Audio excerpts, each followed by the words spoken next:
Welcome to the Intelligence Briefing Live What's the Buzz, where leaders and hands-on experts share how they have turned hype into outcome. Today we'll talk about how you can stay on top of the flood of AI news. And who better to talk about it than someone who's been covering just that, Conor Grennan. Hey Conor, thanks so much for joining. Yeah, thanks for having me. I've been looking forward to this, Andres. Wonderful. Hey, same here. Hey, why don't you tell our audience a little bit about yourself, who you are, and what you do? Sure, thanks. Yeah, it's again great to be here. So my name's Conor Grennan. So for the last about almost 10 years now, I've been Dean of MBA students at NYU Stern School of Business, where I also got my MBA from. So that place has a special place in my heart. And then more recently, over the last year, I created and run the Generative AI at Stern program, which essentially teaches students, faculty, and administrators really how to use generative AI. And also over the last year, I've been working just a ton with companies and giving a ton of talks to high-level people working with managing boards, but also teams around how to use generative AI and using this sort of very specific framework that I developed around generative AI, which is a little different, but I think seems to work well. So I've been able to work with companies from even like OpenAI to McKinsey to PwC to have done some stuff with ServiceNow, and I got to connect with NASA and just like some really fun places.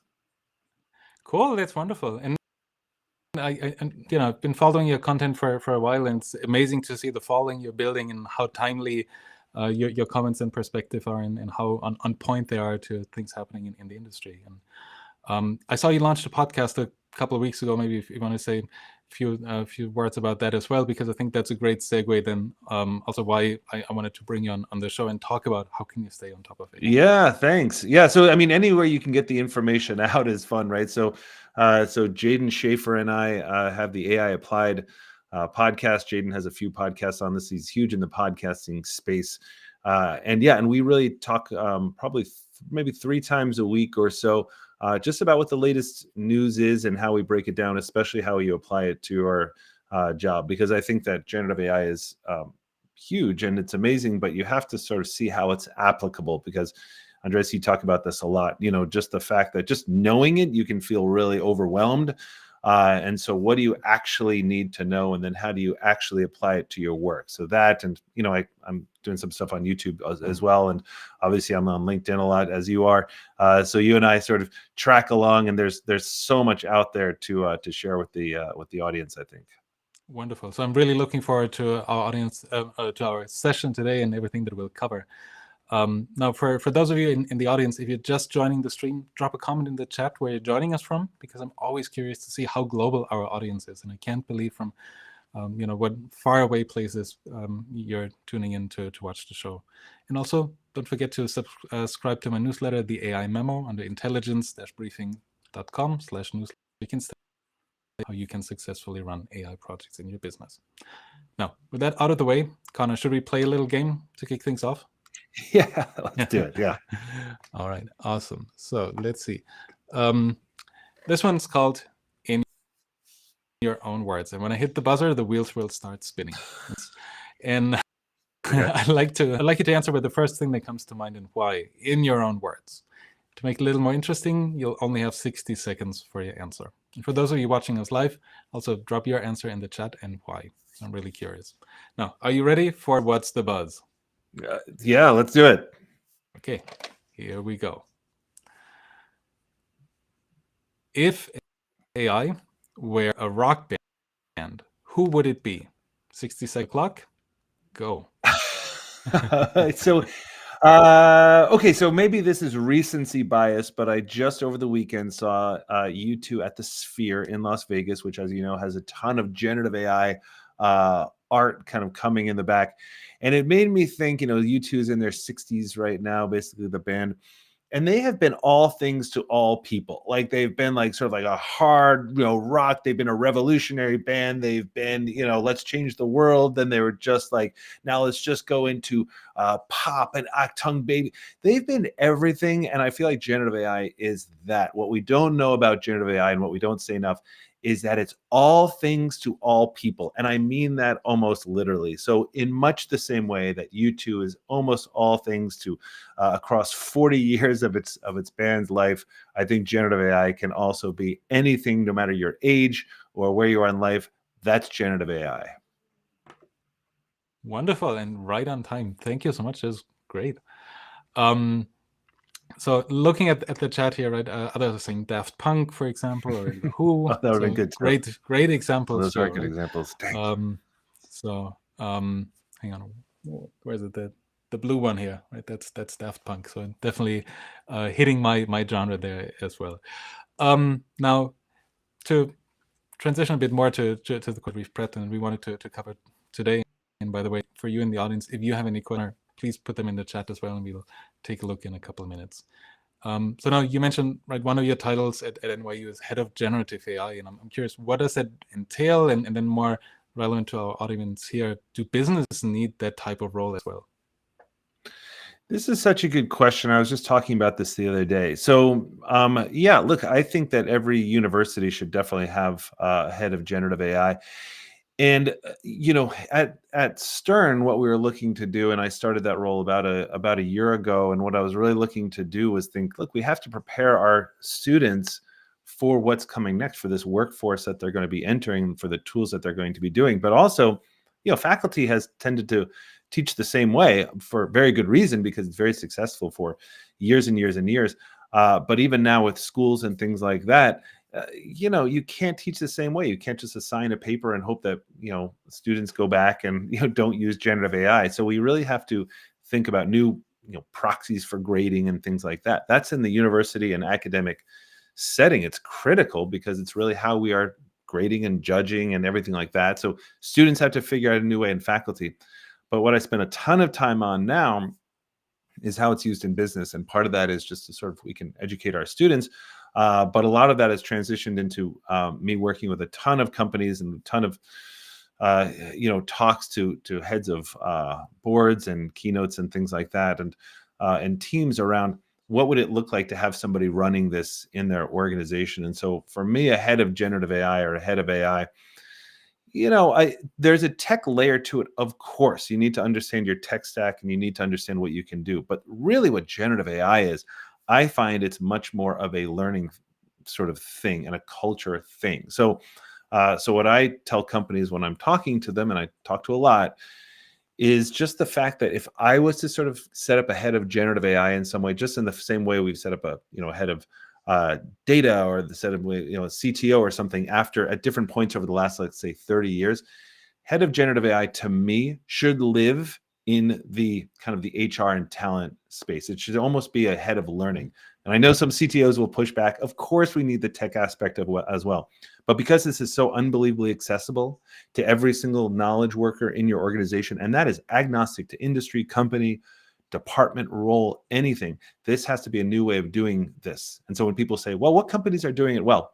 To be honest, not many, but the companies that are doing it well are the ones that are treating this as a culture issue, a learning issue, starting at the top, understanding what this is going to look like when all of your people are using this and augmenting what they do well.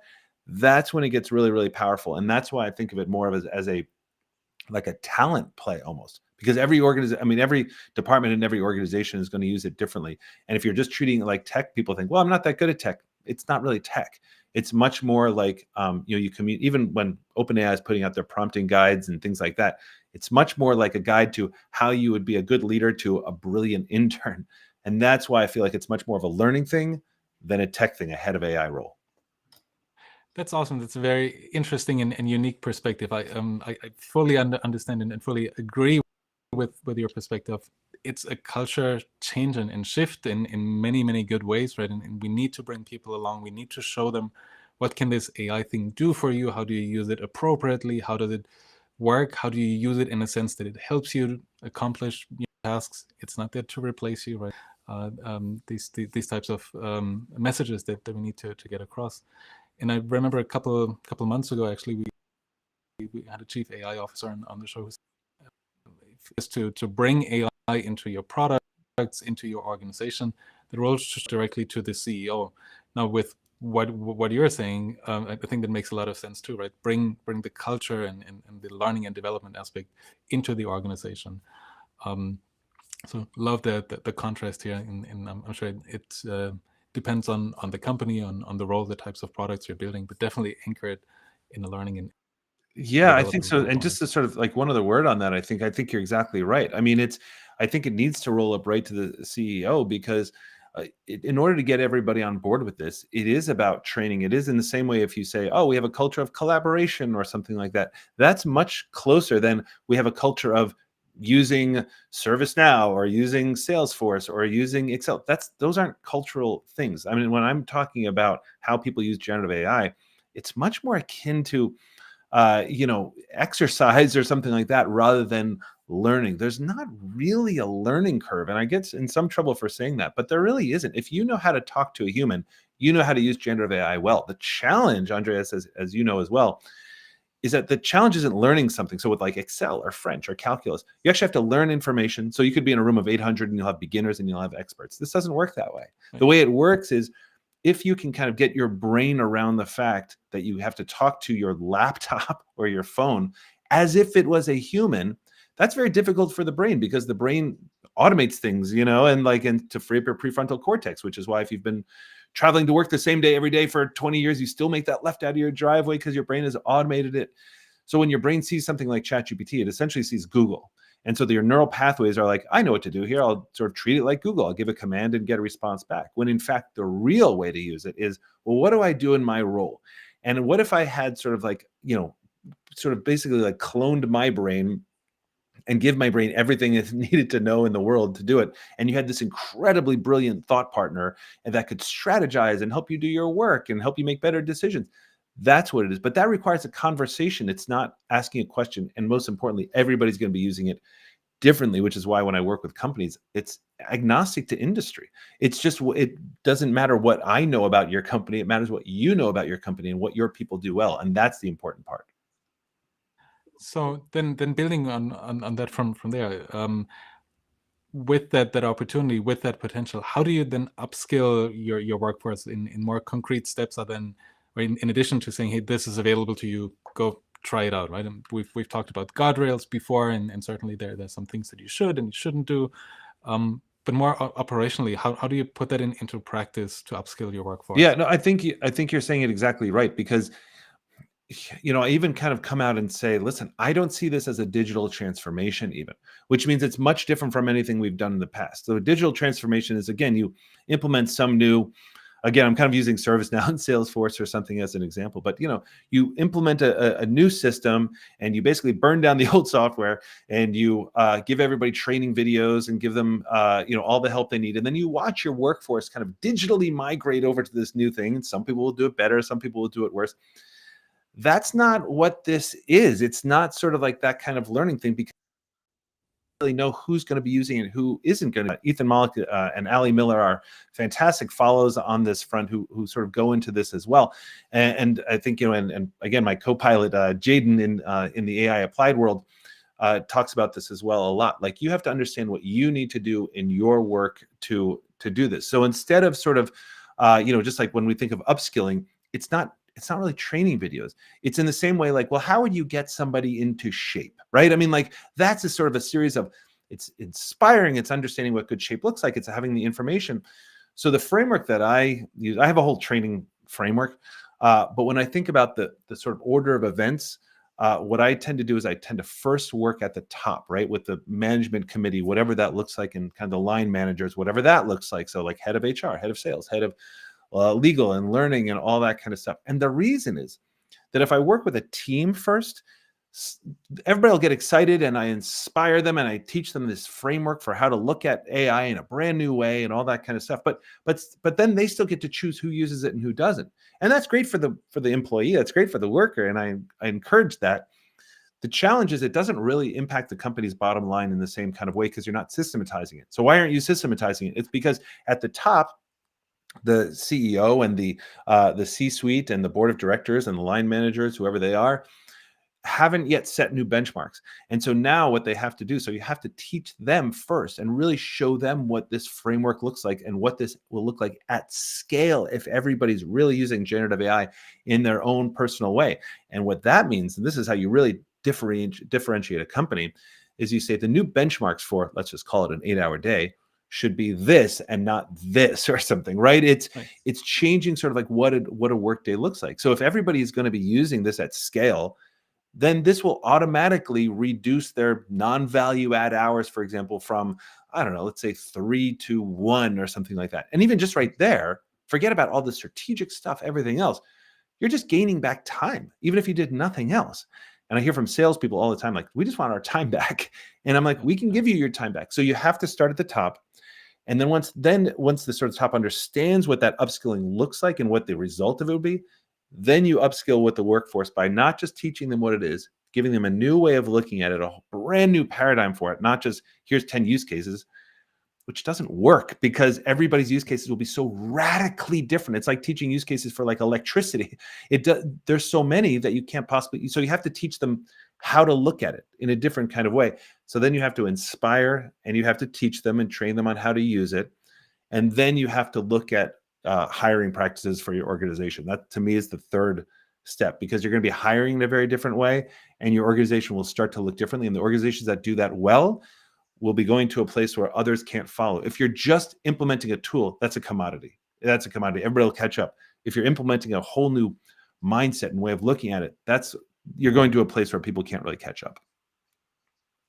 I really like how you phrase that, and that it's a lot more than just about another tool or just productivity in that sense. I think reframing how we look at work and what a good result looks like, or what a productive and successful workday looks like, I think is a whole different perspective. I think more people need to take, and when you reframe it, I'm sure you see the outcomes a lot clearer than just another tool. Awesome. I see there's one question from Brent in the chat, and he's asking, does the C-suite always get it when you present to them about adopting AI, or do they ever push back? Yeah, they do. But here's the thing. So, but I've done it so many times that I think I've learned where the pushback comes. So some of the big pushback, this is why I deal with risks early on in any kind of conversation with a C-suite, because they'll say like, well, we can't because the risks are this or this.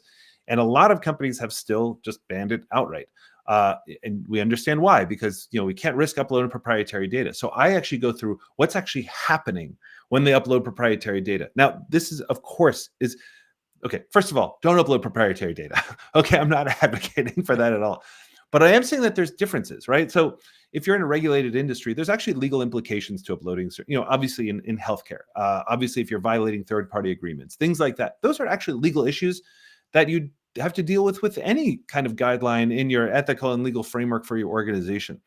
But with this, I think people think that if you upload, a spreadsheet of your client list, that all of a sudden that's going to be taken. And then the next person that says, hey, give me Samsung's client list or JP Morgan's client list, ChatGPT will be like, sure, this idiot over here just uploaded it here. That's not how the system works at all. So you can't teach it things in that way. So it just sort of like reduces the barrier of like what proprietary data is. So I go into that. We spend a lot of time on that because the pushback does come. And also people say, well, why start at the C-suite when all the information probably comes from the employees? I'm like, that's why, because the C-suite often doesn't really understand what it looks like across sort of the organization, right? So I kind of go into not use cases, but a framework that I have called Learn, Execute, Strategize. And it kind of goes through how we work, just in general, how we make decisions, how we communicate, how we strategize, how we do all these things in our workflow. And then we talk about how generative AI will speed those things up.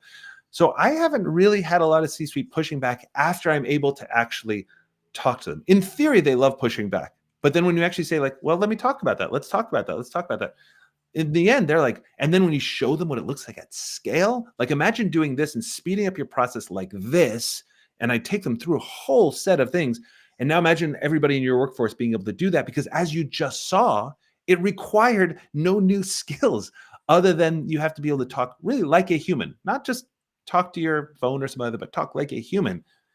And once you sort of show them that, then they're like, yes, come please teach the rest of our workforce, because this is going to be an absolute, epic game changer.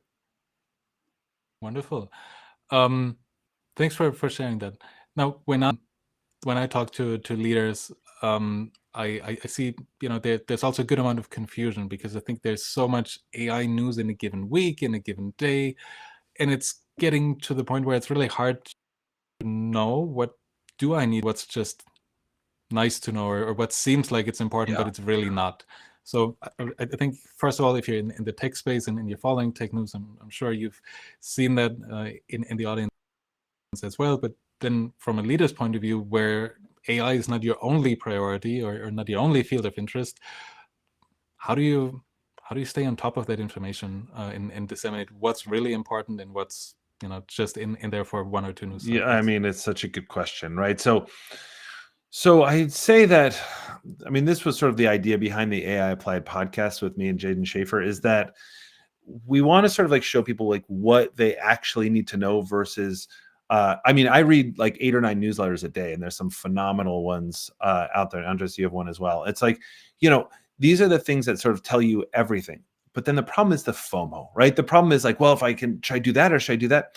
And in actuality, like what we talk about a ton is like, think about what you do. Forget about all the bells and whistles and everything else. If you are just like deep in your workday, trying to get your work done, and you don't have like a lot of time to spend to figure out what all the AI news is, don't worry. Forget about FOMO for a second, because this is what we talk about all the time, is, on the podcast and on LinkedIn and everything else, is understand like that the tools that you already use a ton are starting to build in AI. So if you use, like, if you're a designer or something, Canva has phenomenal AI tools built into it. Do you know what I mean? Like, obviously Google's getting a little better, but now I would sort of say Perplexity. It's the one call out I say. Perplexity has replaced Google search for me.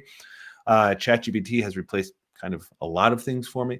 But you don't need to know all the, the tiny things like, well, what's, this new open source from Mistral is beating this. I like that. A lot of people will like that. But if you're just trying to go about your day to day, just think, what am I trying to do? Not just in your work, but in your life. Like, well, I'm trying to, prepare this for my kids. It's like, okay, ask ChatGPT. Well, I have all this, work to do and all these meetings and all this research to do.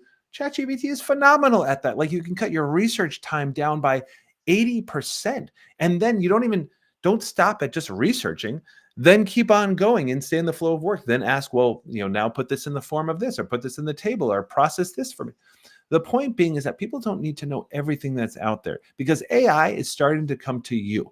Now, if your company is not using it, or you're not really using it, or you don't feel like you're using it well, so again, I do a lot of this, but there's other people doing it too. I'll just sort of say like what I do. I do a lot of, training on this and all that kind of stuff. And the reason is that if the danger, there's an expression that says, don't let the perfect be the enemy of the good.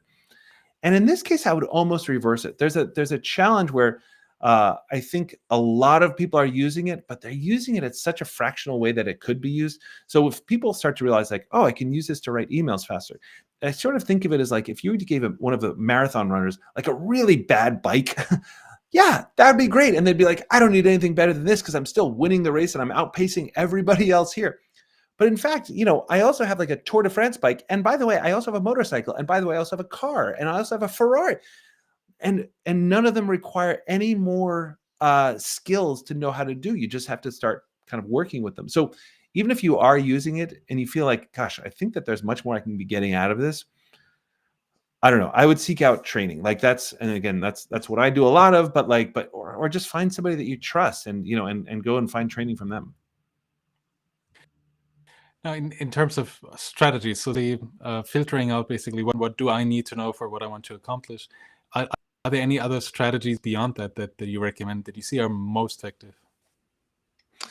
Yeah, I would say that in terms of just strategy in generative AI, like what I would say is, I never like to say like, just practice, because that's like, oh, you want to lose weight? Just eat less and exercise. It's like, yeah, man, everybody knows already. Like what I think is that if you just tell people to practice, they're not really going to be able to kind of get much done on it. What I've found is really, really helpful is get together with a couple of people who also either are interested in knowing it or already know it.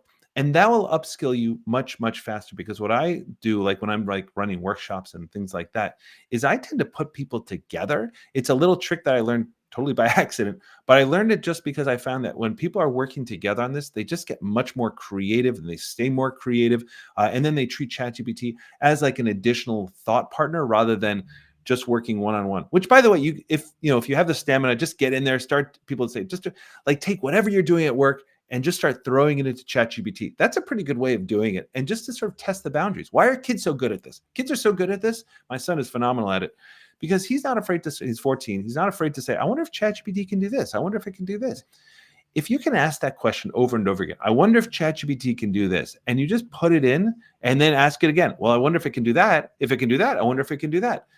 You will be off and running in no time. Again, it may not expand as much as you want. That's where the training comes in. But I'm telling you, that is a great early step. Wonderful. Thank you so much for sharing.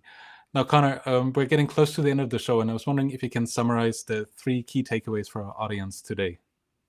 Yeah, sure. So I would say, first of all, when you're thinking about generative AI, don't think of it as like some tech thing, meaning like if you're bad at tech, don't worry about it. If your company doesn't really spend on tech, don't worry about it. This is not for techies. It's also for techies. But what it's really for is for communicators. I talk about this all the time. And in fact, I think our most recent podcast was on why English majors are going to basically like rule the world. Okay, I'm a little biased on that.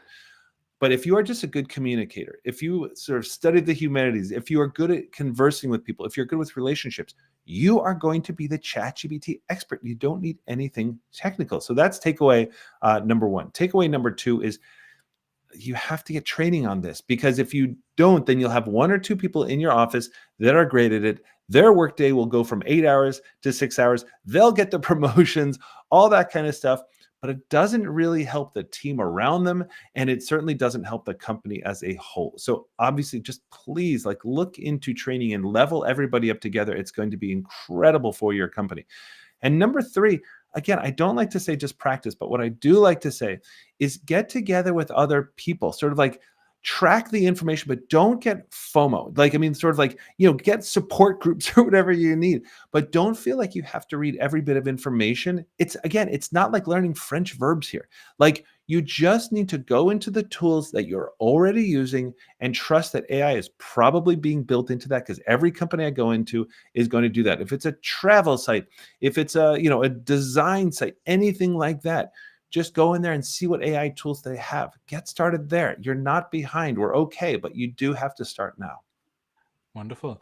Thank you so much for sharing. I think that part, especially around you're not behind, resonates with me. And I think if you look at how long or how short of a time it has been since these technologies and tools have been available, what's a couple of months? And anyways, right? At most, you're 12 months behind. It's not like you're years behind, or like Agreed. you're starting to Totally learn Office, right? And I agree. And Andres, you talk about this on LinkedIn. I do too. And Andres and I are both extremely active on LinkedIn. But I just want to kind of emphasize what you just said. Don't worry about being behind. I promise you're not behind, but do get started now. Wonderful. So, Conor, thank you so much for joining us today and for sharing your expertise with us. I really appreciate you making the time to be with us today. It's a great insight. It was super fun. Thanks for having me. I really appreciate it. Awesome. And thanks for those of you in the audience for watching us live. See you next time for another round of the Intelligence Briefing Live. What's the buzz? Bye-bye.